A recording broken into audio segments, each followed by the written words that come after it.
तेरी उपस्थिति का हम तेरा धन्यवाद करते हैं धन्यवाद प्रभु। हालेलुया कि तू आज हमारे बीच में हमसे बात करने वाला है, इसके लिए हम तेरा धन्यवाद करते हैं। धन्यवाद प्रभु, धन्यवाद। Thank you Jesus, thank you Jesus. Hallelujah. परमेश्वर आज आने वाले सारे लोग को तेरे हाथ में समर्पण करते हैं परमेश्वर। हालेलुया परमेश्वर तेरी उपस्थिति से सभी लोगों को भर दे परमेश्वर।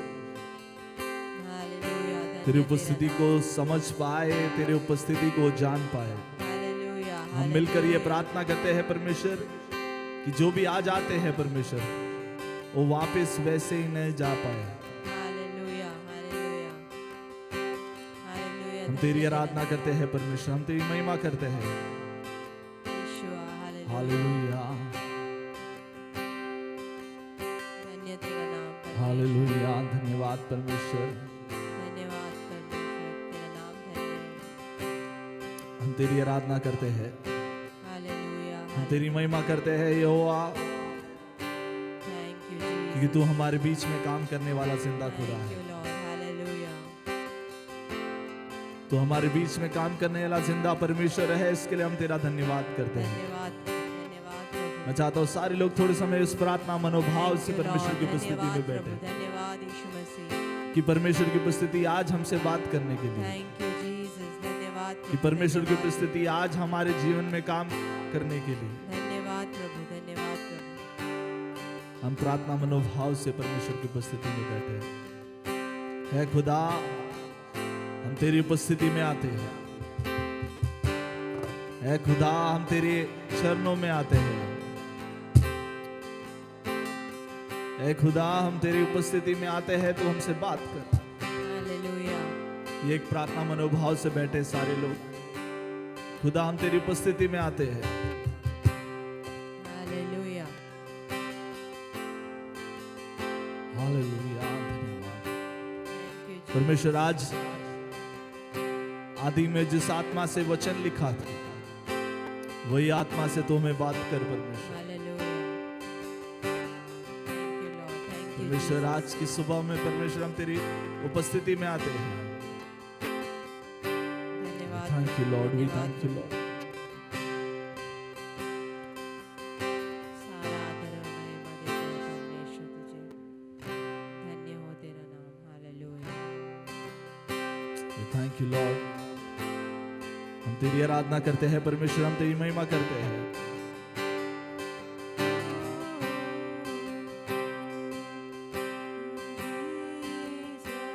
तेरी उपस्थिति में आते हैं परमेश्वर, हमें तो शुद्ध कर। हमारे सोच विचारों को परमेश्वर तू जरा शुद्ध कर।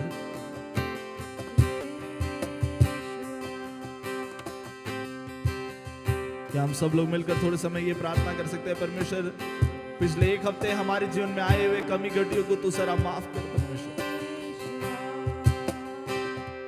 पिछले एक हफ्ते जो चीजें हम नहीं बोलने चाहिए थे, नहीं करने चाहिए थे, वो कई चीजों को हमने किया। आज परमेश्वर की उपस्थिति हमसे नहीं बात करे, ऐसे ना हो पाए। We love you, Lord.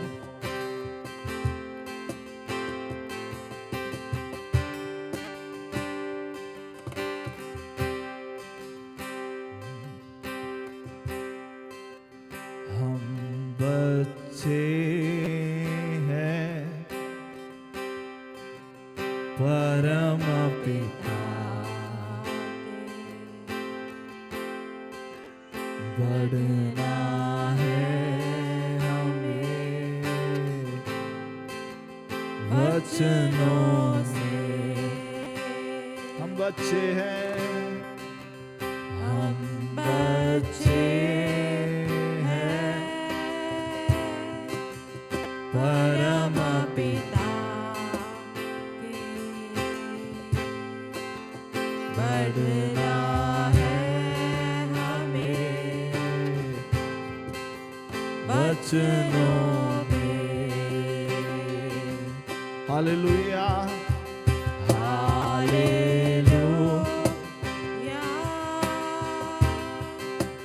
Hallelujah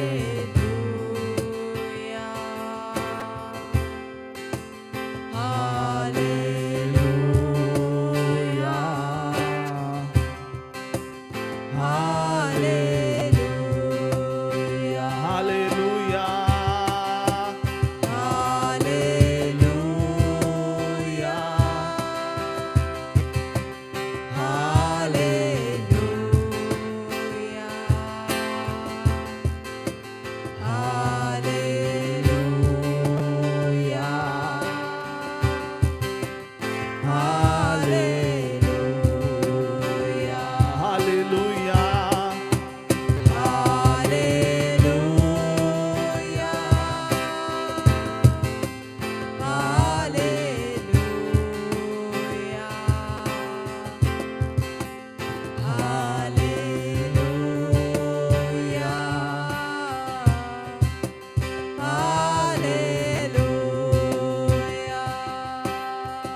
चरणों में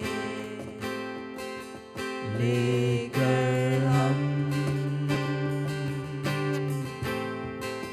स्तुति आए हैं हम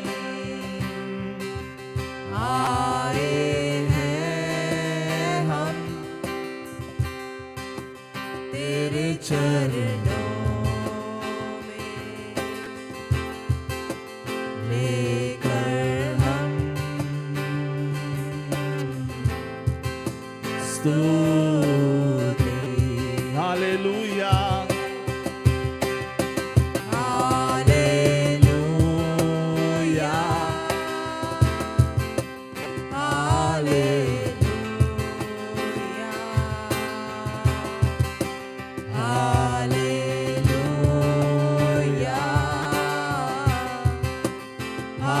हालेलुया हालेलुया ईश्वर हालेलुया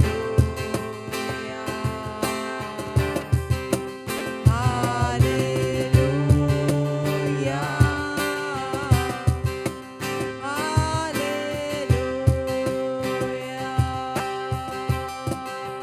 प्यारे मसीहा आशीष दे हमें आत्मा से तू भर दे हमें क्या हम मिलकर गा सकते हैं प्यारे मसीहा प्यारे मसीहा आशीष दे हमें आत्मा से तू भर दे हमें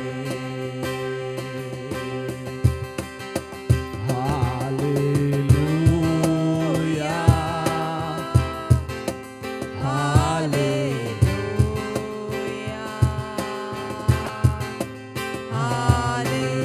hallelujah hallelujah hallelujah hallelujah Yeshua hallelujah ओ यीशु मसीह हालेलुया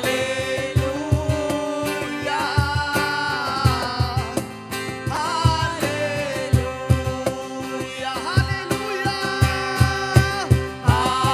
हालेलुया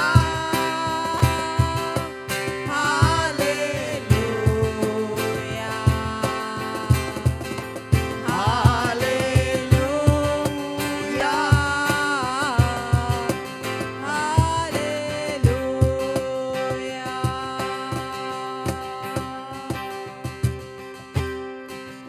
हाँ खुदा हम ये बात जानते हैं कि तू हमारा पिता है। हम ये समय में ये एक ऐलान करना चाहते हैं कि हमारे जीवन के निराशाओं को, हमारे जीवन के कमजोरियों को हम तेरी उपस्थिति में रखना चाहते हैं। हालेलुया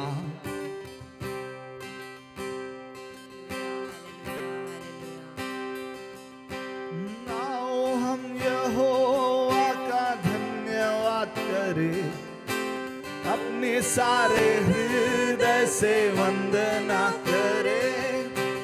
आओ हम यहोवा का धन्यवाद करें, अपने सारे हृदय से वंदना करें।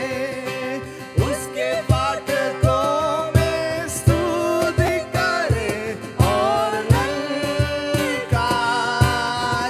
उसके फाटकों में, उसके फाटकों में स्तुति करें और ललकारें। आओ हम यहोवा का धन्यवाद करें,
महिमा उसकी, पैदा हुआ बना इंसान, देखो भागा शैतान, देखो भागा भागा, देखो भागा भागा, देखो भागा भागा शैतान, देखो भागा भागा, देखो भागा भागा शैतान।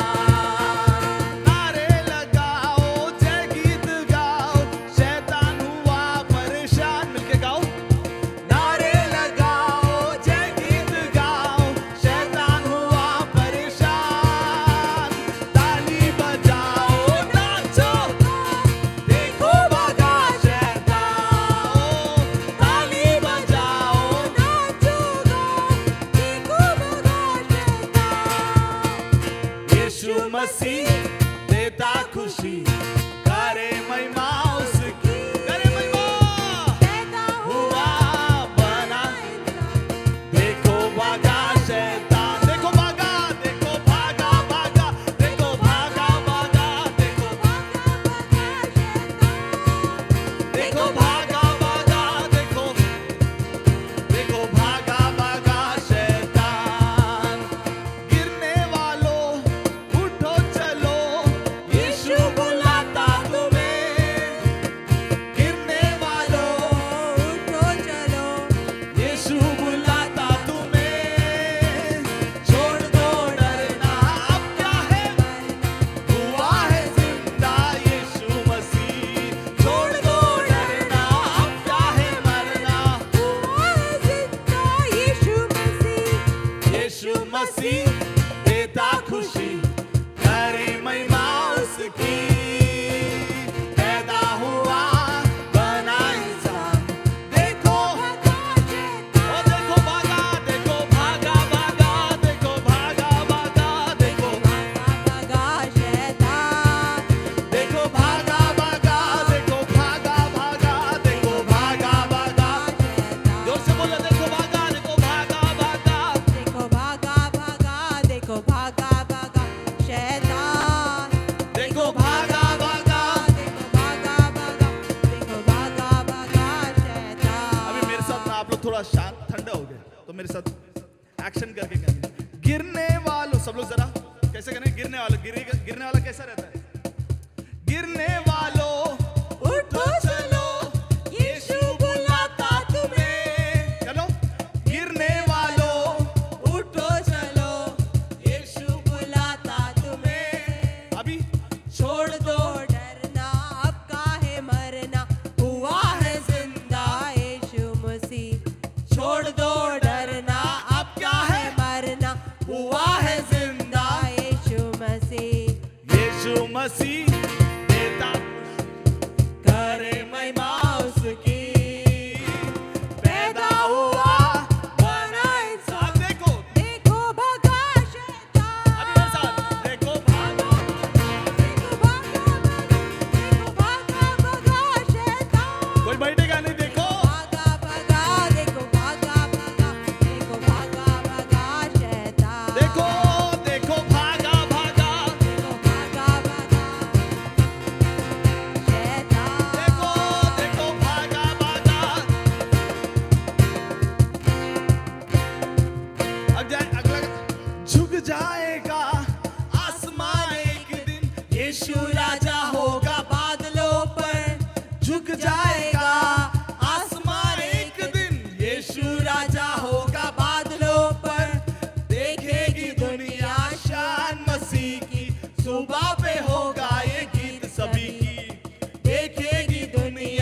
तेरे को बचाने वाला कोई नहीं है, तो हमेशा ऐसी अकेला रहेगा, हमेशा एक परेशानी में रहते, तो क्या होता है? सबसे पहला चीज हम अकेलापन महसूस करते हैं। लेकिन यीशु मसीह कहता है कि तुम कभी अकेले नहीं हो। हम सबसे ज्यादा महसूस करने वाली चीज है अकेलेपन, कि मेरा साथ कौन देगा, मेरे साथ कौन खड़े रहेगा, आगे क्या होगा मैं अगर अकेला हो गया तो। लेकिन यीशु मसीह कहता है मैं देता हूँ खुशी, क्योंकि मैं पैदा हुआ हूँ, मैं तेरे साथ खड़े रहूंगा। आमीन। हालेलुया। हम मिलकर गाएंगे। देखो ये विश्वास रहने वाला बोलेगा कि देखो भागा भागा, देखो भागा भागा, हालेलुया, आमीन। देखो भागा भागा शैतान। क्यों शैतान भागेगा? क्योंकि आपके और मेरे साथ वो यीशु मसीह है। आमीन, आमीन। कब शैतान भागेगा? जब आपके और मेरे साथ यीशु मसीह होगा। आमीन। हम फिर से गाएंगे, यीशु मसीह देता खुशी, करे महिमा उस। जोर से गाएंगे, यीशु करे महिमा उसकी। पैदा हुआ बना इंसान, देखो भागा शैतान, देखो देखो भागा भागा, देखो भागा भागा, देखो भागा भागा शैतान, देखो भागा भागा, देखो भागा भागा शैतान, देखो भागा भागा, देखो देखो भागा भागा शैतान, देखो भागा भागा, देखो भागा देखो भागा शैतान। ओ गिरने वालों उठो चलो, यीशु बुलाता तुम्हें। किसको गिरने वालों? गिरने वालों उठो चलो, यीशु बुलाता तुम्हें। छोड़ दो डरना, छोड़ दो डरना, अब क्या है मरना, हुआ है जिंदा। यीशु मसीह छोड़ दो डरना, अब क्या है मरना, हुआ है जिंदा। यीशु मसीह यीशु मसीह देता खुशी, करे महिमा उसकी। पैदा हुआ बना इंसान, देखो भागा शैतान, देखो भागा, देखो भागा भागा, देखो भागा भागा, देखो देखो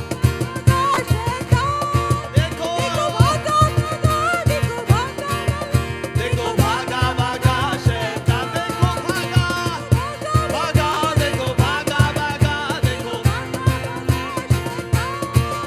देखो भागा भागा, देखो भागा भागा, देखो। हालेलुया। हालेलुया।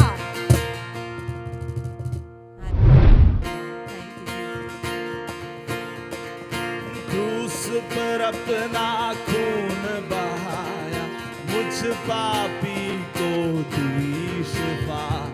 क्रूस पर अपना खून बहा, मुझ पापी को दी शिफा।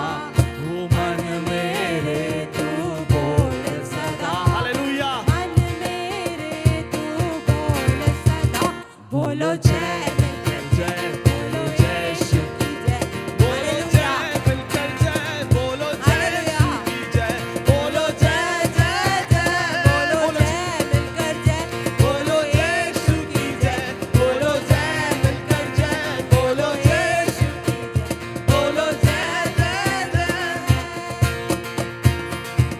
तेरी तेरी यही ओ मन में भर दे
उस मंदिर में तू बसे, ओ हिंद में तेरा नाम रहे, हर घर में हिंद में तेरा नाम रहे। बोलो जय मिलकर जय, बोलो यीशु की जय, बोलो जय मिलकर जय, बोलो यीशु की जय, बोलो जय जय जय, बोलो जय मिलकर जय, बोलो जय मिलकर जय, बोलो जय यीशु की जय, बोलो जय जय जय।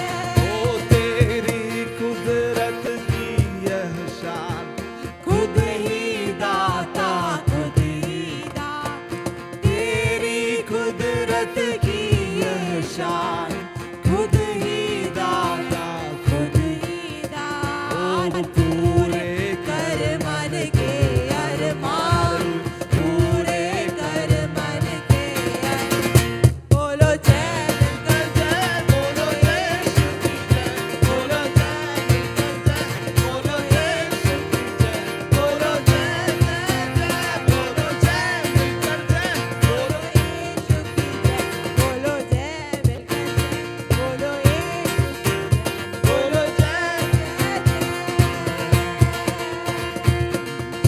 जय प्रभु यीशु की हालेलुया, जय जय प्रभु यीशु की हालेलुया। हमको बचाने आए जगत में, उसकी स्तुति करो। हालेलुया, ओ शाना ला ला ला। ला ला ला। हालेलुया आमीन, हालेलुया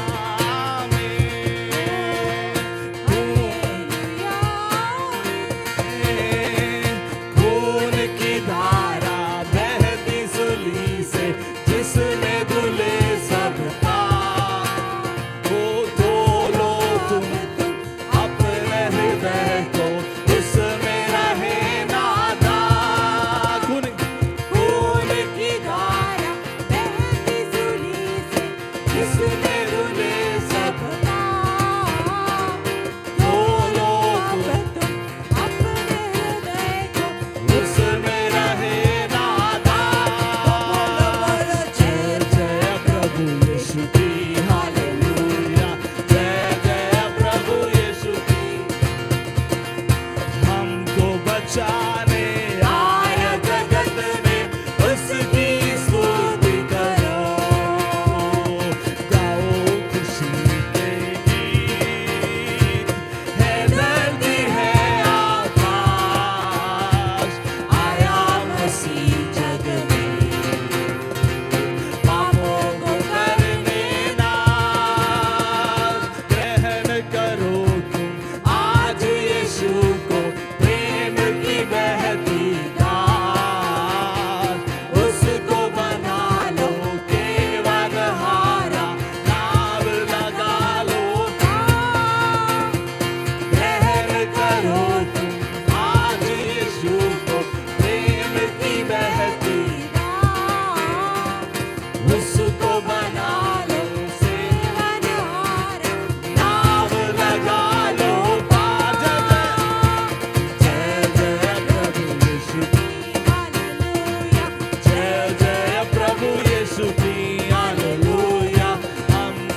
मैन खुदान परमेश्वर, हम ये बात जानते हैं कि परमेश्वर तूने हमें संभाले रखा है, तूने हमें बचाया और तूने हमें खड़ा रखा है।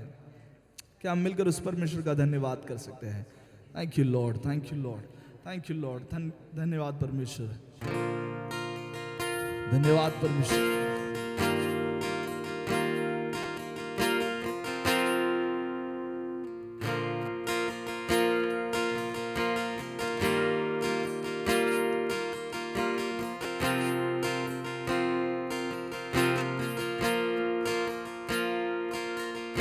खुदावन परमेश्वर, हम तेरा धन्यवाद करते हैं क्योंकि तूने पिछले एक हफ्ते हमें संभाले रखा। पिछले एक हफ्ते तेरी उपस्थिति हमारे साथ थी, इसके लिए हम तेरा धन्यवाद करते हैं।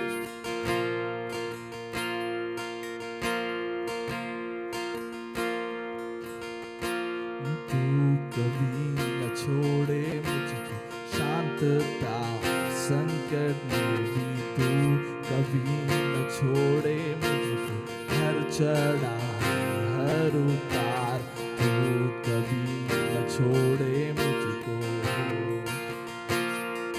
प्रभु, तू न छोड़े मुझको।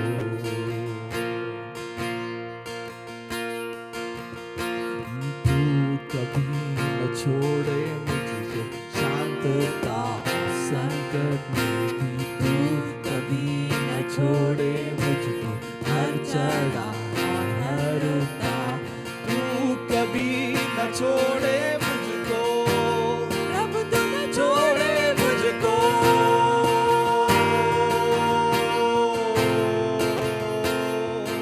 आएगा प्रकाश जिसके लिए जो है थामे तुझको, सारे संकट थम जाएंगे जिनको स्तुति मैं गाऊं, स्तुति मैं गाऊं। तू कभी न छोड़े मुझको शांतता और संकट में भी, तू कभी न छोड़े मुझको हर चढ़ाई और हर उतार, तू कभी न छोड़े मुझको प्रभु तू न छोड़े मुझको।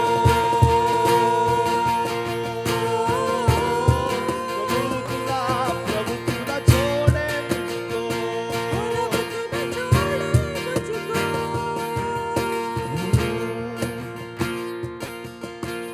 तू कभी न छोड़े मुझको शांतता संकट में भी, तू कभी न छोड़े मुझको हर चढ़ाई हर उतार, तू कभी न छोड़े मुझको प्रभु तू न छोड़े मुझको।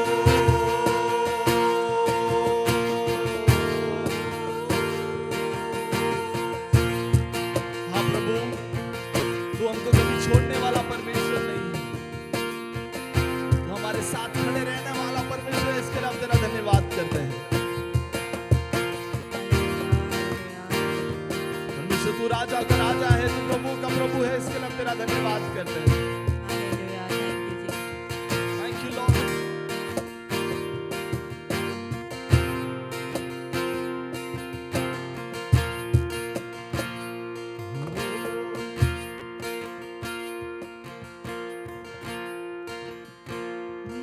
भजो नाम जपो नाम प्यारा नाम यीशु नाम, चाहे सुबह हो या शाम, चाहे सुबह हो या शाम, यीशु नाम रे सब भक्त कहे मिल गाओ, यीशु नाम रे।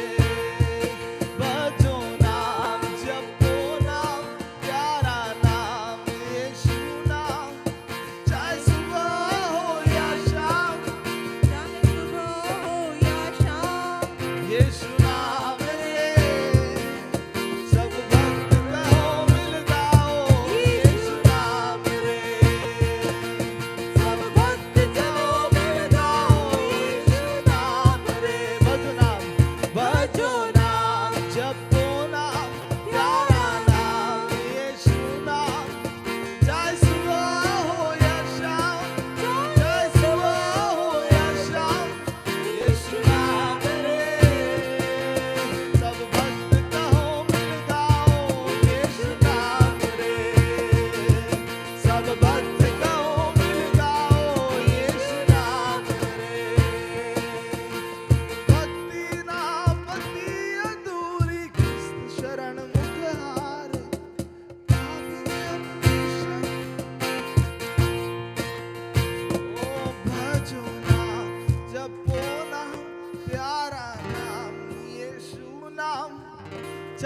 सुबह हो या शाम, चाहे सुबह हो या शाम, यीशु नाम रे।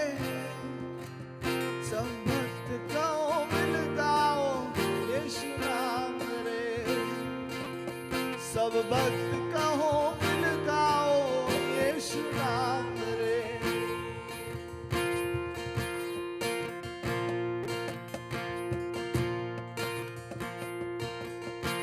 खुदा, हम तेरा धन्यवाद करना चाहते हैं। Thank you, Lord.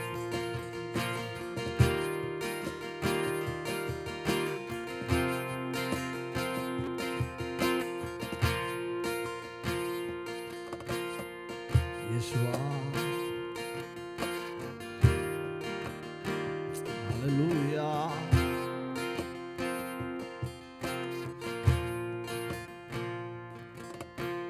तू कभी न छोड़े मुझको शांतता और संकट में भी। तू कभी न छोड़े मुझको हर चढ़ाई और हर उतार। तू कभी न छोड़े मुझको प्रभु, तू न छोड़े मुझको। ओ प्रभु तू न छोड़े, प्रभु तू न छोड़े मुझको। क्या हम ये प्रार्थना कर सकते हैं कि परमेश्वर तू मुझे छोड़ के कभी मत जा। मैं ऐसा दिन नहीं देखना चाहता हूं जहां पे मैं अकेला खड़ा हूं। Thank you Lord.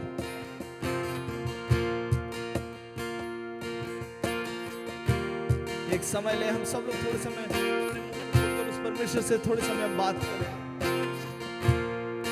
कि परमेश्वर, मैं कभी किसी और के सामने खड़े नहीं रहना चाहता।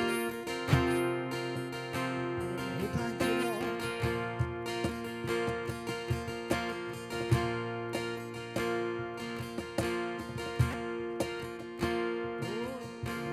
महिमा से तेरे सामर्थ्य से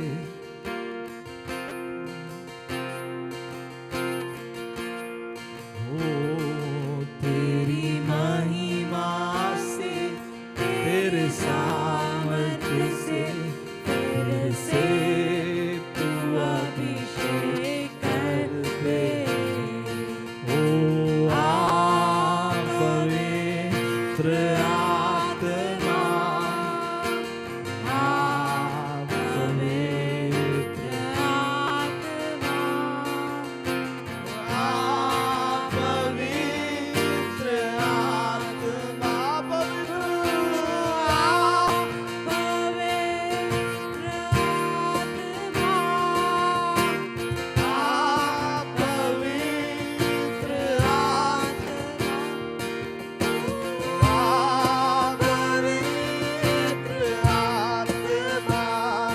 तेरी महिमा से तेरे सामर्थ्य से तेरे से तू अभिषेक कर दे। तेरी महिमा से तेरे सामर्थ्य से तेरे से तू अभिषेक कर दे। वाह पवित्र आत्मा, आ पवित्र आत्मा, आ पवित्र आत्मा, ओ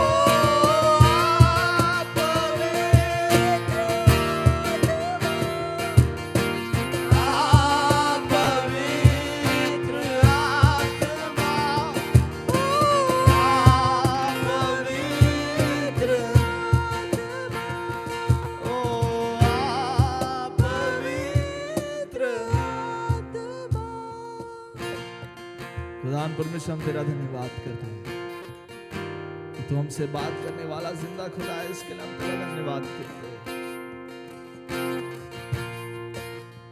तो आज हमसे बात कर, तेरी उपस्थिति से तू हमें भर दे परमेश्वर। Thank you, Lord. परमेश्वर तेरे उपस्थिति से भर के तो हमसे बात करने वाला है, इसके लिए हम तेरा धन्यवाद करते हैं। धन्यवाद प्रभु, धन्यवाद। सारी महिमा और आदर तुझी को मिले, यीशु नासरी के नाम से, आमीन। आमेन। आज मैं आप लोग से दूसरे इतिहास उसका 14वां अध्याय उसका दूसरा वचन से, 2 Chronicles चैप्टर 14 वर्स 2 ऑनवर्ड्स, तो इस एक भाग के से मैं जो है आप लोग से बात करना चाहता हूँ। मैं प्रार्थना करता हूँ कि परमेश्वर की उपस्थिति, दया जो है, परमेश्वर का वचन जो है जिस आत्मा से लिखा गया उसी आत्मा से वो आप लोग से भी बात करे। तो जिस चीज़ के बारे में मैं बात करना चाहता हूँ वो ये है कि when do you find rest, या आप रेस्ट को या समाधान बोल सकते हैं, आराम बोल सकते हैं, या विश्राम बोल सकते हैं।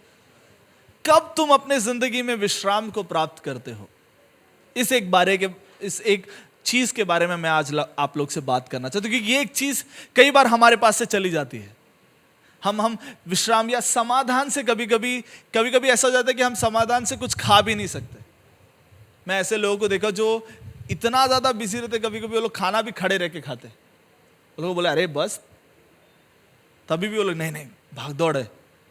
कभी कभी किसी से पूछते कि भाई ये हफ्ता कैसा था प्रार्थना करने को, बोला नहीं पास्टर जी बहुत बिजी था, इतना भाग दौड़ करना पड़ा ना कि समय नहीं मिला। तो ये आज जो है मैं आप लोग से इस बारे में बात करना चाहती कि आप किस तरह समाधान को या फिर रेस्ट को अनुभव कर सकते हैं। How do you find rest और when do you find rest. ये एक चीज बहुत जरूरी है हमारे जिंदगी में समझना कि हम कब या कैसे समाधान को प्राप्त करते हैं, क्योंकि हम सब लोग कहीं ना कहीं किसी ना किसी चीज को या फिर किसी ना किसी व्यक्ति को, चीज को हम उपयोग करते हैं ताकि हम समाधान, कभी कभी कोई जगह पर हम जाते हैं, कभी कभी कोई लोगों के पास जाते हैं ताकि हम समाधान को महसूस करें, कभी कभी हम अकेले बैठते हैं समाधान को महसूस करने के लिए कि भाई मेरे को अभी किसी का चिरचिर, और तभी ऐसा कोई आकर बात करेगा ना तो ऐसा लगता है वापस एक बार जाके बपतिस्मा लेने का ना। कभी कभी हम समाधान बिल्कुल प्राप्त नहीं कर पाते, लेकिन परमेश्वर यह कहता है कि मैं समाधान का प्रभु हूं। तो अगर समाधान का प्रभु अगर हमारा परमेश्वर है, तुम कैसे हम कई बार समाधान को महसूस नहीं करते। देखो, अगर मैं अविनाश ब्रदर को बोल रहा हूं कि आपके पर्स में 10 लाख रुपया है और वो पर्स खोलते ही कभी वो 10 लाख रुपए को देख ही नहीं पाए, तो कभी वो उपयोग कर पाएंगे? तो उनको देखना जरूरी है उसे उपयोग करने के लिए। सो इसी तरह अगर समाधान है बोल के अपने बैठेगा तो किधर से नहीं मिलेगा। लेकिन जब तक हम उस समाधान को महसूस और देख नहीं पाते, तब तक हम उसी असमाधान की तरह इधर उधर भागते रहेंगे। तो आज आप लोग से मैं किस तरह ये एक भाग में परमेश्वर के एक दास ने जो है या फिर एक राजा ने किस तरह समाधान को महसूस किया, उसके बारे में मैं आप लोग से बात करना चाहता हूं। क्या आप लोग को ये एक भाग लगता है कि आप लोग से परमेश्वर ना, क्योंकि ये चीज मुझे बहुत जरूरी है। जितना ही मैं इसे सुन रहा हूं, जितना ही मैं आप लोग से ये चीज मैं बांट रहा हूं, उतना ही मेरे लिए भी ये जरूरी है। अगर आपके फोन्स अगर आप साइलेंट मोड पे रख सकते हैं तो रखे ना, बहुत अच्छा रहेगा। Yes, thank you. तो हम दूसरा इतिहास उसका 14वां अध्याय उसका 2 से लेके हम पढ़ने की कोशिश करेंगे। तो हम यहाँ पे ऐसा लिखा है, यहाँ पे एक राजा के बारे में लिखा है, एक राजा के बारे में लिखा है जो परमेश्वर के द्वारा नियुक्त किए हुए लोगों के ऊपर एक राजा था। और वो राजा राज करते वक्त कैसे उसने समाधान महसूस किया। तो मैं आप लोग पूछेंगे अभी ये राजा के बारे में सीख के मेरे को क्या मिलेगा, वो तो राजा था, मैं तो मेरे हाथ में तो एक सादा क्या बोलता है एक घोड़ा भी नहीं है, या फिर मेरा और राजा के हैसियत के बीच में कितना सारा फर्क है। मैं खुद ये भाग जब पढ़ा तो मेरे को ऐसा लगा कि यार ये राजा और मेरे बीच में जो है संबंध के लिए या फिर एकता में लाने के लिए कुछ चीज ही नहीं है। लेकिन फिर जब मैं आगे पढ़ते गया, मुझे परमेश्वर ने बताया कि बहुत सारा कनेक्शन है आपके और मेरे बीच में। पहला बतौर उसका दूसरा अध्याय उसका 9वां वचन जरा हम पढ़ेंगे। मैं चाहता हूं आप सब लोग जो है मिलकर इस भाग को पढ़े। तो पहला क्या लिखा है, पर तुम एक चुने गए, जोर से बोलो, चुने गए। तो कई आप कौन है, आप चुने गए एक, अरे हम लोग साथ में ही तो पढ़ा अभी, क्या है, आप चुने गए एक वंश। उसके बाद क्या लिखा है, रॉयल प्रीस्टहुड। देखो कई बार हमारी परिस्थिति देखकर हमको लगता ही नहीं कि ये एक चीज अपन है, लेकिन कई बार अगर आप परमेश्वर की उपस्थिति में समय बिताते हैं, अगर आप परमेश्वर, लेकिन बाइबल में आप जब भी परमेश्वर के लोगों को देखते हैं या जो परमेश्वर की आवाज को सुनकर चल रहा था, वो इस तरह चलता है जैसा एक राजकीय पुरोहित वंश चलता है वैसा चलता है। अब वैसा चलने का एक फायदा क्या है पता है, या फिर उस एक मनोभाव को या उस एक चीज को समझना इसलिए जरूरी है क्योंकि कई बार आप कई ऐसे चीजों को परमेश्वर के द्वारा प्राप्त करते हो जो दूसरा नहीं प्राप्त करता है। कई दरवाजे सिर्फ आपके लिए कई बार खुलते हैं। आप अगर ये चीज को महसूस नहीं कर रहे हैं तो मैं आप लोगों को कहना चाहता हूं आपका समय आ गया कि प्रार्थना में आगे बढ़ने का।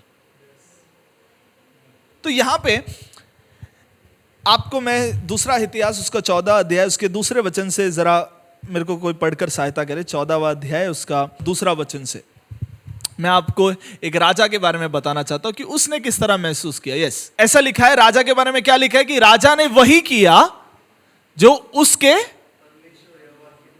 जोर से बोलो, उसके, तो जो कोई उसके दृष्टि में अच्छा और ठीक करेगा तो देखो कई बार हम हमारे दृष्टि में अच्छा करते, मेरे को ठीक लगा ना तो मैंने, मेरे को अच्छा लगा मैंने, मेरे को ठीक लगा इसके लिए मेरे को फर्क नहीं पड़ रहा है तुमको कैसा।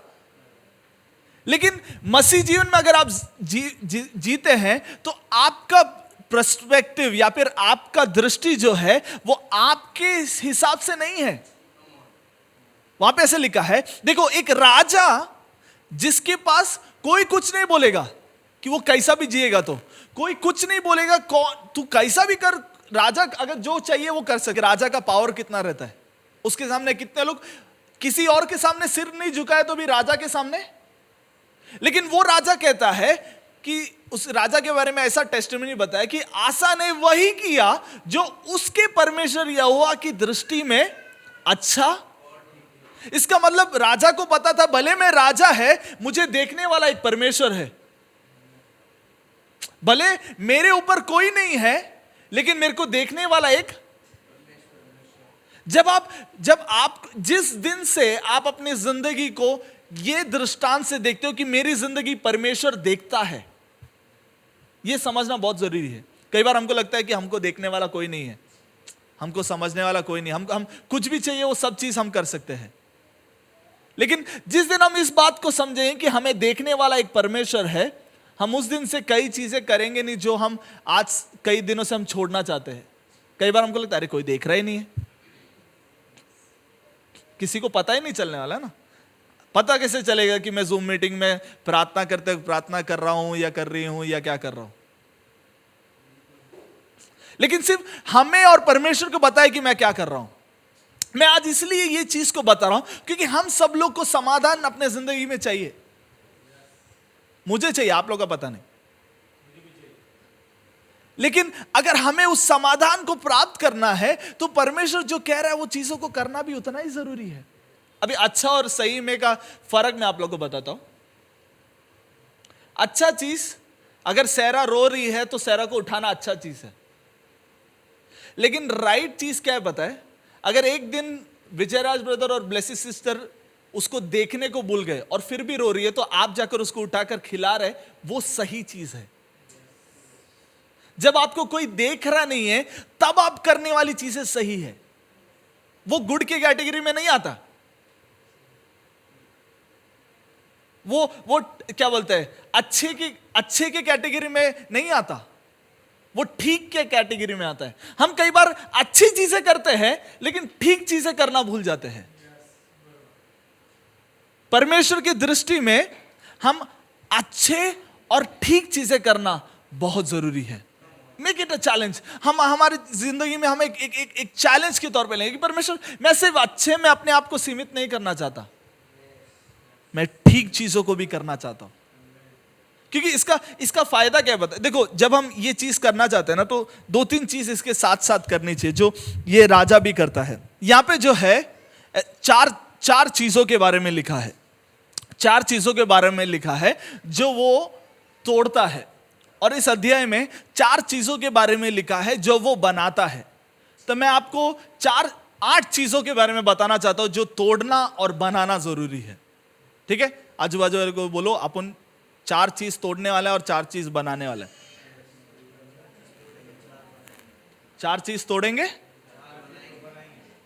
क्योंकि कई बार देखो मैं एक चीज आप लोगों को बताना चाहता हूं। अगर आपको कोई चीज या फिर कोई स्वभाव को छोड़ना है तो छोड़ते वक्त आपको एक क्या बोलते हैं, वो जब छूट जाता है ना तो एक वॉइड बन जाता है अपने।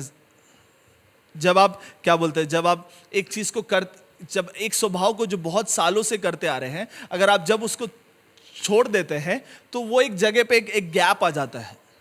वो जगह पे जब तक आप दूसरे एक चीज को रखते नहीं, वो गैप जो है कोई और चीज ले लेता है।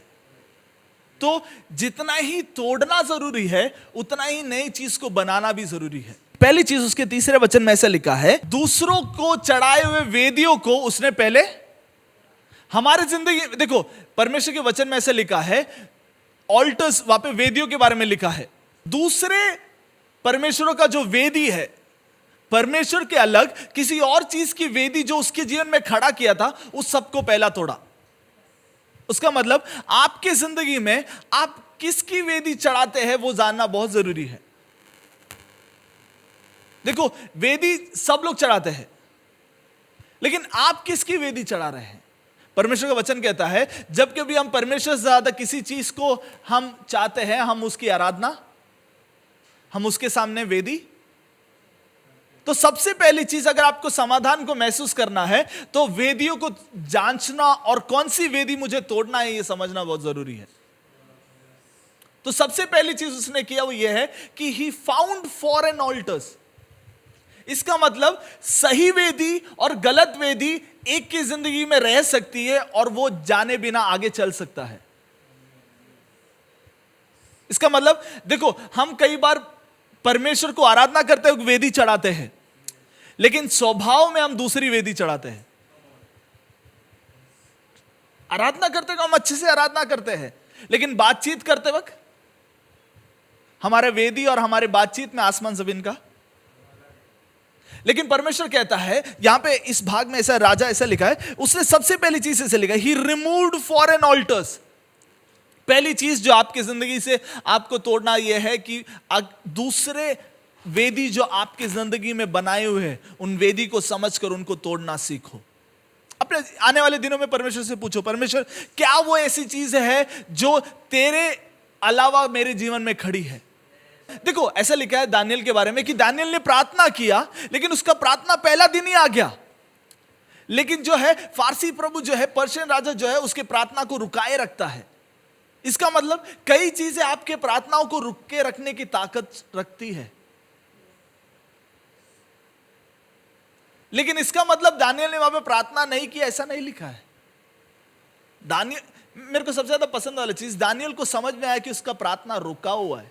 हम में से कई लोगों को पता ही नहीं हमारा प्रार्थना रुका है, आ रहा है, या परमेश्वर सुन रहा है। हमको पता ही नहीं कि हमारा प्रार्थना रुका है या आ रहा है या परमेश्वर के पास गया है। अगर सच में आप इसका सवाल का जवाब मत दो, अगर आपको मैं पकड़ के पूछेगा कि आपका प्रार्थना परमेश्वर सुन रहा है या आपको पता है, कितने लोग हाँ बोलेंगे? मेरे को सवाल मत करो, मेरे को जवाब मत दो, अपने आप से पूछो, अपने आप को जवाब दो। यह जानना बहुत जरूरी है कि मेरा प्रार्थना परमेश्वर के पास पहुंच रहा है या नहीं।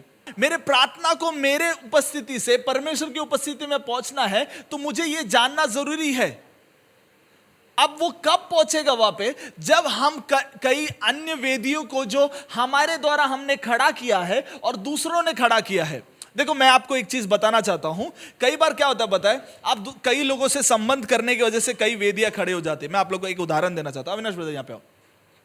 अभी अविनाश ब्रदर मेरा कल बना हुआ दोस्त है, ठीक है, कल बना हुआ दोस्त है, और मैं उससे बहुत बात कर रहा हूं, हम लोग हर रोज मिलते हैं। एक दिन बोलता है चल अपन उधर घूमने जाते हैं। घूमने गए, फिर अगले दिन वापस मिले, बोला चल वापस जाते हैं।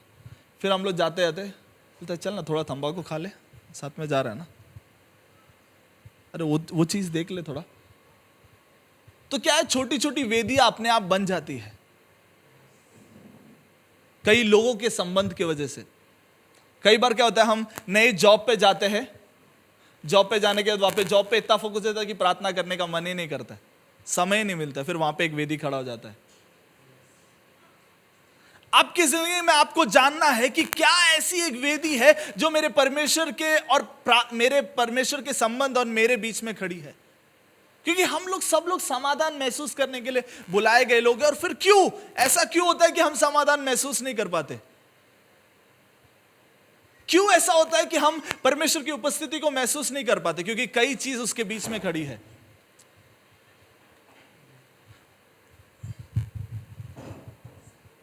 और एक चीज मैं आप लोगों को बताना चाहता हूं, यहां पे ऐसा लिखा है कि राजा आसा ने ये, और उसने, कैसे लिखा है उसका तीसरा वचन का पहला भाग जरा पढ़ेंगे।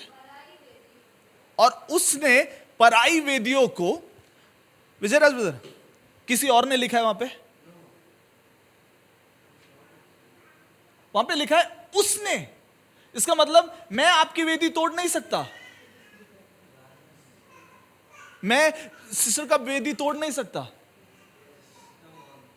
मैं दिखा के दे सकता हूं, लेकिन तोड़ने का काम आपका है। कई बार आपका प्रार्थना अभी भी यहां पे क्यों है बताए, वो वेदी उधर ही खड़ा है दूसरे का। कई बार आपके प्रार्थना क्यों परमेश्वर के पास पहुंच नहीं पा रहे, क्योंकि अभी भी कई वेदियां खड़ी हैं जो आपने अनजाने में और जाने में खड़ा हुआ है। आने वाले हफ्ते में हम प्रार्थना करें, परमेश्वर ऐसा क्या वेदी है जो तू नहीं चाहता ऐसी चीजें मेरी जिंदगी में है। वो स्वभाव हो सकता है, वो रहन सहन हो सकता है, वो बातचीत हो सकता है, वो खाना भी हो सकता है। ये मेरे लिए था। क्या ऐसी चीज है जो परमेश्वर और मेरे प्यार के बीच में एक वेदी बनकर खड़ी है? कई बार हम कई चीजों को, कई लोगों को ऊंचा स्थान देते हैं ना। अरे तू मेरे जिंदगी में सबसे ज्यादा इंपॉर्टेंट है, तेरे से बड़ा और कोई मेरे जिंदगी में। उसको पता चला वेदी सिर्फ तोड़ने से फर्क नहीं पड़ेगा, मुझे मेरे ऊंचे स्थानों पे मैं किसको बिठाया हूं यह जांचना भी बहुत जरूरी है। दूसरी चीज जो मैं आप लोगों को बताना चाहता हूं ये कि अपने ऊंचे स्थानों के ऊपर किसको बिठाए ये समझो, और अगर किसी और को बिठाए तो वो चीज को तोड़ो। वेदी को तोड़ने से फर्क नहीं पड़ेगा सिर्फ, लेकिन वेदी तोड़ना जरूरी है। वेदी तोड़ने के साथ साथ आप ऊंचे स्थानों पे किसको बिठाए ये जांचना बहुत जरूरी है। देखो, एक किले में ऊंचे स्थान होते हैं। ऊंचे स्थान में जो बैठा है या जितने क्षमता वाला इंसान को बिठा उतना मदद करता है कि वो किला टूटेगा या नहीं टूटेगा। ऊंचे स्थान में बैठा हुआ देखने वाला चीज पूरा किला देखता है। मतलब आप जिसको ऊपर बिठाते हो वो बताता है कि आगे खड्डा आएगा या नहीं आएगा, आगे क्या होगा वो। तो ऊंचे स्थान में आप किसको बिठाए ये जांचना बहुत जरूरी है। ऊंचे स्थान को तोड़ना बहुत जरूरी है, क्योंकि आपको पता है, देखो हम ये क्यों इस चीज को समझ रहे हैं, क्योंकि हम जानते हैं कि हमारा ऊंचा स्थान यहोवा परमेश्वर है। भजन संगीता ये कहता है, मैं अपने आंखें पर्वतों की ओर उठाता हूं जहां से मेरी सहायता आती है। मैं मेरी आंखों को किधर उठाता हूं? इंसान हमेशा गिरते हुए ऊपर ही देखता है। और अगर हम, और परमेश्वर वचन कहता है जो कोई मेरे मुंह को देखता है वो लज्जित। इसका मतलब जो कोई परमेश्वर को ऊंचे स्थान में बिठाता है और उसको देखता है वो कभी लज्जित। ऊंचे स्थान क्यों हम लज्जित होते हैं? क्योंकि कई बार ऊंचे स्थान में हमने अपने जॉब को रख दिया, हमने अपने, अरे मेरा तनख्वाह है ना अच्छा खासा, ठीक है ना, सब हो जाएगा सेट, मेरे को अच्छा शरीर है मेरा, मैं चल जाऊंगा और 30-35 साल। अगर आज का सेंसस निकालेंगे आज का दिन का, तो 30 वर्ष 36 उम्र वाले लाखों रहेंगे जो मर गए। लेकिन परमेश्वर ने आपको एक दिन और दिखाया।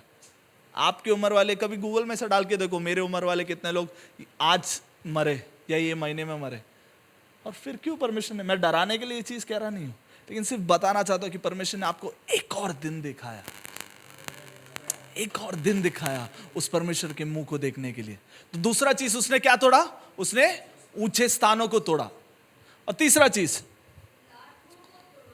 और लाठों को, इंग्लिश बाइबल में ऐसा लिखा है, ही स्मैश्ड सेक्रेड स्टोन्स। अब सेक्रेड स्टोन्स क्या है पता है?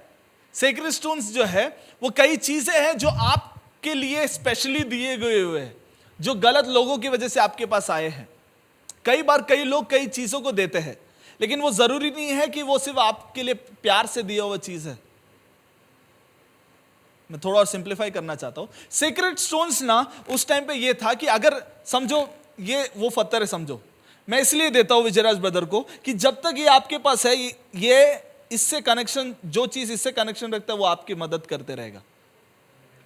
इसका मतलब मैं गलत रीति में, देखो सीक्रेट स्टोन जो है कई बार राजा लोग तब ट्रांसफर करते थे जब वो लोग किसी और राजा को मिलते थे कि भाई इसने अभी तक मेरा रखवाली किया, ये मैं तेरे को दे रहा हूं, ये अभी तेरा भी रखवाली करेगा। अब यहां पे ऐसे लिखा है कि उसने उसके पास मिले हुए सीक्रेट स्टोन्स जो दिखने में बहुत अच्छे रहेंगे, लेकिन क्योंकि उसके पास एक अलग स्रोते से आया है, रॉन्ग सोर्स से आने वाली चीजों की वजह से भी हम शक्ति प्राप्त कर सकते हैं। इसका मतलब रॉन्ग सोर्स से आने वाली चीजों को हमें समझकर उसका उपयोग अब से नहीं करना, यह भी जांचना बहुत जरूरी है। आपके पास जब एक चीज आता है, जब आपको कोई एक, देखो इसके लिए हम बोलते हैं कि जिससे आप लगाव रखते हैं वो किस स्रोते से जुड़े हैं, ये जांचना बहुत जरूरी है। और वो देखो, मैं और विजयराज ब्रदर, हम अगर मैं कभी उनको खाना लेके जाते वक्त इस सोच से नहीं लेके आऊंगा कि हाँ मेरे साथ खाना खाया, ये खाना खा के वो उसका जॉब अच्छा नहीं होना चाहिए, कभी बोल के मैं उनको खाना खाने नहीं लेके जाएगा। आपके साथ खाना खाने वाले लोग, आपके साथ, आप जिसके साथ सबसे ज्यादा समय बिताते हैं, वो लोग अपने स्रोते को कहां से पाते हैं, ये बात याद रखो। मैं नहीं बोल रहा हूं उनके साथ खाना मत खाओ, मैं ये नहीं बोल रहा हूं उनके साथ, लेकिन जब आप एक चीज को दूसरे के पास से पोजेस करते हो, ये बात जांचो कि ये चीज का रूट कहां है। इसके लिए कई बार आपको कई चीज ना, मेरे को ऐसा कई बार हुआ, कई जन के घर पे जाके कई चीज को देख के पता चलता है इसका सोर्स किधर से है। कई बार हमारे घर पे कई चीज आ जाते हैं तो ऐसा लगता है अरे पूरा घर का शांति खराब हो गया। उस वहां पे ऐसे लिखा है ही ब्रोक सीक्रेट स्टोन्स। हम परख कर देखेंगे कि हमारी जिंदगी में ऐसे कनेक्शन रखने वाले, से इविल रूट्स रखने वाली चीजें हमारे घराने में क्या क्या है, और उसे रहने नहीं देंगे। ये बहुत जरूरी। देखो पुराने जमाने में वो स्टोन्स है, तो आज के जमाने में वो रिचार्ज हो सकता है, आज के जमाने में वो पेस्ट्री हो सकता है, आज के जमाने में वो शर्ट भी हो सकता है, गिफ्ट्स भी हो सकता है। तो इसके लिए दूसरों से जब हम एक चीज लेते हैं गिफ्ट के द्वारा, उसका स्रोता जानना बहुत जरूरी है। इसके लिए परमेश्वर कहता है हां के लिए हां और ना के लिए, क्योंकि यीशु मसीह को भी पता है सब चीज हमारे लिए अच्छे के लिए नहीं आता है। क्यों हम समाधान को महसूस नहीं कर पाते? क्योंकि कई चीजें हमारे पास है जो हमारे लिए नहीं होनी चाहिए थी। क्यों हमारे पास समाधान नहीं है? क्योंकि जो कई ऊंचे स्थान जो तोड़ने चाहिए तो वो अभी भी खड़े हैं। ऐसे माना जाता था जब एक झाड़ जो है, ये एक पुराने जब आहाब राजा के टाइम पे जो है एक देवता मानी जाती थी, और उसके नाम पे जब एक झाड़ सूख जाता था तो एक लकड़ी के समान हो जाता था, तो उसकी वो लोग आराधना करते थे। तो ऐसे अशेरा पोल्स बोल के एक शहर में अलग अलग जगह पर रखते थे, ताकि जो है ऐसे माना जाता है कि जहां कहीं वो है और उसके नीचे जाकर बैठकर प्रार्थना या कुछ भी दुआ करेगा तो वो पूरा हो जाएगा। तो अब जो है आसा राजा क्या करता है, वो ढूंढता है ऐसे जगहों को जहां पे उसको लगता है यहां पे, इसको अगर हमारे जिंदगी में अगर कनेक्ट कर हम बोलेंगे तो कई ऐसे सिचुएशंस जहां पे हम परमेश्वर के साथ बैठना, कई टाइम हमारी जिंदगी में ऐसे कई चीजें खड़े हो जाते हैं, या फिर जो हम परमेश्वर की प्रार्थना करना चाहिए, लेकिन हम उस स्थिति में दूसरे किसी की प्रार्थना करने लग जाते हैं, या दूसरे किसी चीज की प्रार्थना करने लग जाते हैं। तो आज मैंने 4 चीज के बारे में बताया जो तोड़ना है। पहली बात यह है कि हमें वेदियों को तोड़ना है। दूसरी चीज जो है कई ऊंचे स्थानों को तोड़ना है। तीसरी चीज कई जो है सेक्रेट स्टोन्स को तोड़ना है, और चौथी अशेरा पोल्स को तोड़ना है। मैं आपको एक चीज बताना चाहता हूं, your attitude towards realigning will lead you to have peace in your life. आपका स्वभाव अपने जीवन में मैं कितना बदलने के लिए तैयार हूं परमेश्वर के लिए, यह निश्चय करेगा कि मैं परमेश्वर के पास से समाधान को महसूस करूंगा या नहीं करूंगा। मैं जितना निर्णय करता हूं, मेरे लिए रोजान सिस्टर निर्णय करती वो नहीं, मेरे लिए प्रशांत ब्रदर निर्णय करते वो नहीं, मैं कितना निर्णय करता हूं, मैं कितना निर्णय करता हूं कि मैं परमेश्वर जो मुझे बोलेगा वो मैं सुनने के लिए तैयार हूं, वो निश्चय करेगा कि मैं परमेश्वर के पास से समाधान महसूस करूंगा या नहीं करूंगा। किसी और के हाथ में नहीं है, ये हमारे ऊपर है कि हम, देखो परमेश्वर हमसे बात करेगा, लेकिन ये हमारे ऊपर है, how what's our attitude towards aligning to what God is speaking to us. जो चीज मैं तोड़ूंगा, जो टूटना चाहिए और वो टूटेगा, तो समाधान अपने पास। कभी डैम देखे, डैम बांध, डैम जो रहता है, डैम का शटर जब तक बंद है तब तक पानी। जो चीज टूटना है वो चीज जब हम तोड़ेंगे, अपने आप समाधान के लिए फिर प्रार्थना करने की जरूरत नहीं है, फिर घर पे झगड़ा कम होने के लिए प्रार्थना करने की जरूरत नहीं है, फिर हमको आर्थिक स्थिति बदलने के लिए प्रार्थना करने की जरूरत नहीं है, फिर हमारे घर पे क्या बोलते हैं नई पीढ़ी जन्म होने के लिए फिर हमें प्रार्थना करने की जरूरत नहीं है, फिर हमें नई अच्छे लोगों से क्यों हम कई बार बोलते हैं ना कि यार कभी कोई ऐसा मिला ही नहीं जो मेरे साथ खड़े रहता है, हमेशा ऐसी मिलता है जो पीठ में चाकू भोंकता है। क्यों ऐसा मिला? क्योंकि हमने जो चीजें करनी चाहिए वो चीजें की ही नहीं। हाँ, आपा बोलते हैं सर, अगर जो चीजें हम करने चाहिए वो चीजें करेंगे ना, 90% अपना प्रार्थना विषय हट जाएगा, और फिर हम परमेश्वर से संबंधित चीजों के लिए हम सिर्फ परमेश्वर से बात करेंगे, हम प्रार्थना नहीं करेंगे।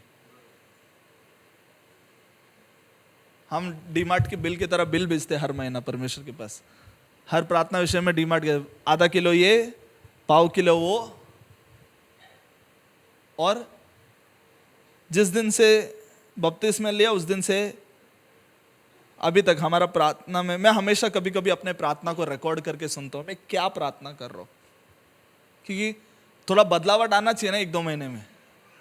वही टेप रिकॉर्डर चल रहा है, मेरे को खुद बोर होएगा तो परमेश्वर को कितना ज्यादा बोर होएगा।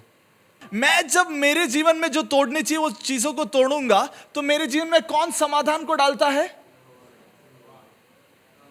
तो क्यों हमारा परमेश्वर समाधान को डाल नहीं पा रहा है?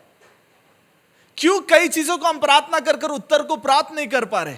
क्यों कई बार वही चीजें रिपीट हमारे जिंदगी में हो रही है?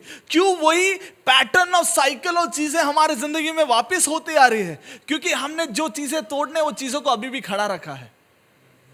क्यों कई बार घर पे झगड़े बार बार होते रहते हैं? क्यों कई बार हम एक दूसरे को समझ ही नहीं पाते एक ही घर में रहने के बावजूद? क्यों कई बार हम किसी को जो है, क्योंकि जो चीजें जो तोड़नी चाहिए वो चीजें अभी भी खड़ी है। शहर पना बनाए या दीवार बनाए, अपने चारों ओर दीवार बनाना बहुत जरूरी है।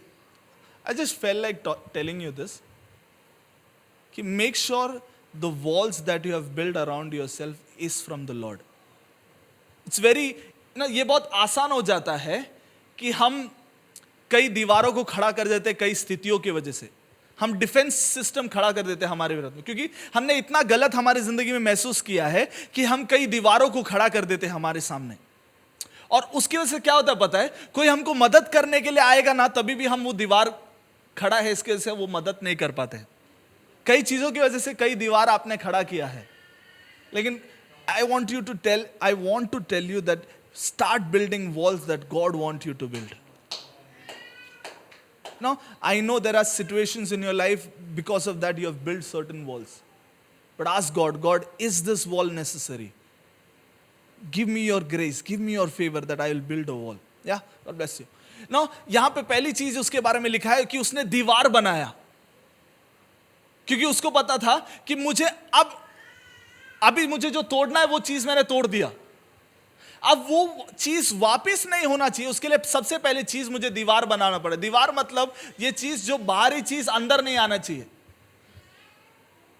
जो मत्ती की किताब में ऐसा लिखा है ना कि जब एक आत्मा जाती है तो वो वापस 7 आत्मा को लेकर आती है। वो एक रास्ता देखती है कि अगला जो है अब आएगा, तो इसका मतलब अगर जो खुला दरवाजा है वो खुला ही रखेगा तो अंदर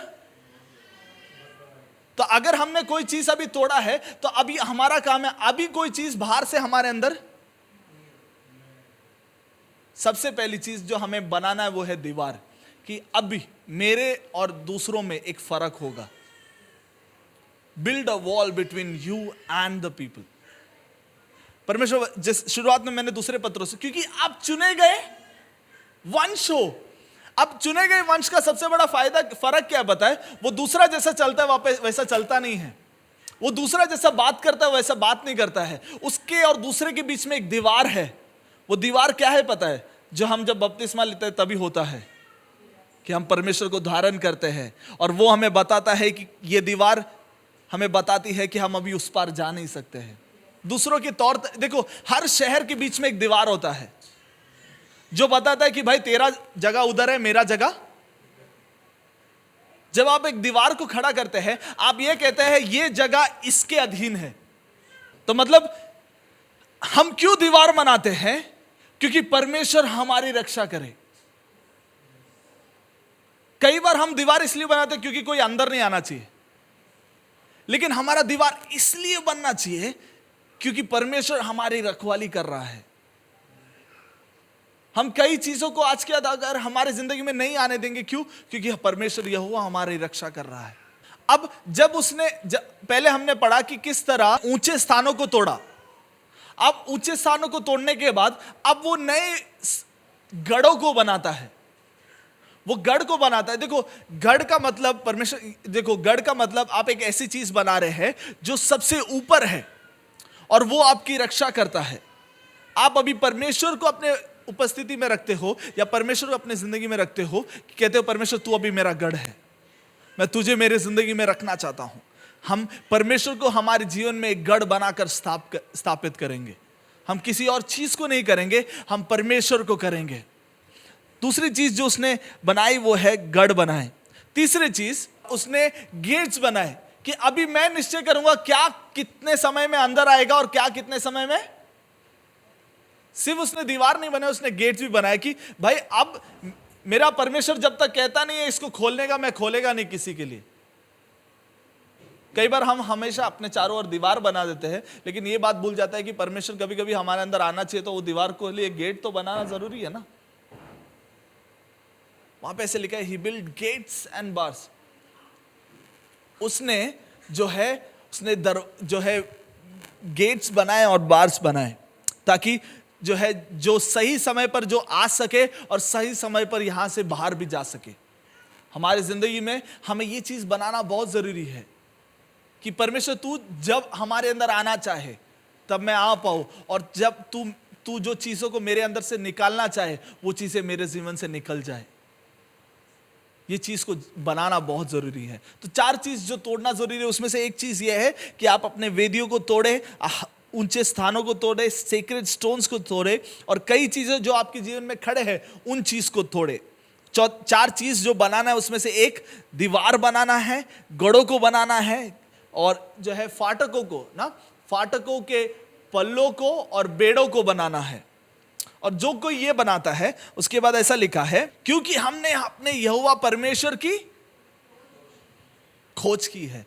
आप जब तक खोज तब पूरा होगा जब आप जो चीजें बनाने हैं वो चीजें बनाएं, और जो चीजें तोड़ना है वो चीज को आप तोड़ना शुरू करोगे। देखो परमेश्वर की कई बार इसलिए आप बोलते हैं ना, मैंने प्रार्थना करना शुरू किया 2 दिन हो गए तो फिर मेरे को प्रार्थना करना हुआ नहीं। क्यों? क्योंकि कई चीजें खड़े और कई चीजें तोड़ने चाहिए तो वो चीजों को तोड़ा नहीं, और जो चीजों को खड़ा रखना चाहिए वो चीजों को अभी तक खड़ा किया नहीं है। क्यों? कई बार अभी भी हम परमेश्वर की उपस्थिति को महसूस नहीं कर पाते। क्यों? कई बार वही चीजें हमारी जिंदगी में होती, क्योंकि कई चीजें हमारी जिंदगी में खड़े और कई चीजें हमें तोड़ने हैं, वो चीजों को हमने तोड़ा नहीं है। Your diligence in searching him will lead you to his peace.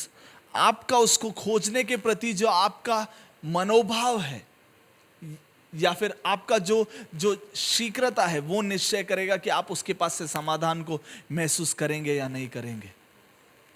आपके व्यक्तिगत जीवन में समाधान को महसूस करने के लिए मैंने 8 चीजों के बारे में बताया आज। उन चीजों को समझे और आने वाले दिनों में काम करें। और मैं भी इस चीज को सीख ही रहा हूं, समझ ही रहा हूं गलती हो सकती है, समय लग सकता है, लेकिन हम परमेश्वर के समाधान को महसूस करे बगैर जाएंगे नहीं। आइए अपने आंखों को बंद करें, परमेश्वर की उपस्थिति में हम परमेश्वर से प्रार्थना करें कि परमेश्वर, मेरे जीवन में जो चीजें तू नहीं चाहता है, वो चीजें अगर खड़े हैं तो परमेश्वर उन्हें तू तोड़ दे। परमेश्वर, मैं तेरे लिए और तू जो चाहता है उन चीजों को मेरे जिंदगी में खड़ा रखना चाहता हूं। तू जो चाहता है वो चीजें मेरे जिंदगी में खड़ा रह पाए। परमेश्वर,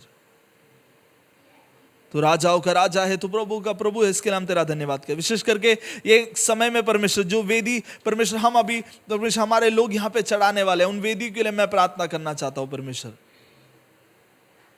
परमेश्वर वो वेदी के द्वारा परमेश्वर तू उनसे बात कर। आने वाले दिनों में परमेश्वर तू उनसे बात करने वाला है, इसके लिए हम तेरा धन्यवाद और स्तुति करते हैं।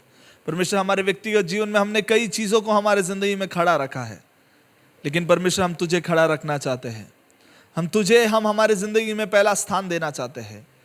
तू हमसे बात करने वाला है और तूने हमसे बात किया है, इसके लिए हम तेरा धन्यवाद करते हैं। परमेश्वर, हमारे कलीसिया के सारे लोग को तेरे हाथों में समर्पण करते हैं। तूने हमारी प्रार्थना सुना, इसके धन्यवाद यीशु नासरी के नाम से, आमीन, आमीन, आमीन। परमेश्वर आप सारे लोग को आशीष करे। आने वाले दिनों में परमेश्वर जो चाहे वो चीज़ों को खड़ा रखे, और परमेश्वर जो चीज़ों को तोड़ना चाहिए वो चीज़ों को तोड़ने की कोशिश में लगे रहे। परमेश्वर आपको आशीष करे। आमीन।